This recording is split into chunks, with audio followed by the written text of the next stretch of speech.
ঘটনাটা হয়েছে আমার মা বসেছিল ওইখানে, আমার মাকে এইভাবে ঘুরে ওষুধ খাওয়াচ্ছিলাম, তারপরে খুব জোরে আওয়াজ হয়েছে, মাকে ধরে ঘরে নিয়ে গেছি, একটার মধ্যেই নিয়ে গেছি, তারপরে আবার আওয়াজ হয়েছে, তারপরে আমি দেখতে পাই মাকে, ক্যান্সার পেশেন্ট মাকে নিয়ে করছি, তারপরে আবার ঘুরে বাবাকে এসে দেখছি, তারপরে আমাদের হকরদের দুজনের লেগে গেছে পুরো একদম।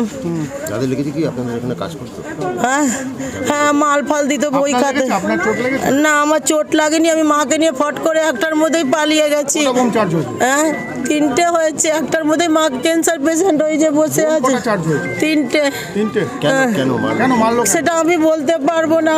কাউকে দেখেছেন আপনারা? না, আমি দেখিনি, আমি মাকে নিয়ে চলে গেছি। আপনাদের এর মধ্যে কিন্তু ভয় ভীতি লাগছে? আপনার নাম? আপনাদের ভয় লাগছে? আমার নাম অনিতা কৈরি। আতঙ্কিত?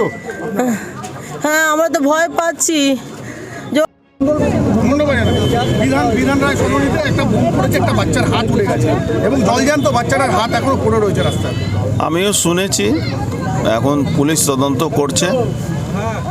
আমার মনে হচ্ছে যারা করেছে নিশ্চয়ই ধরা পড়বে। আমাদের পুলিশ কমিশন অনেক সক্ষম ব্যক্তি, উনি ঠিক ধরে নেবেন, কোনো অপরাধী বাঁচতে পারবে না। ঠিক আছে।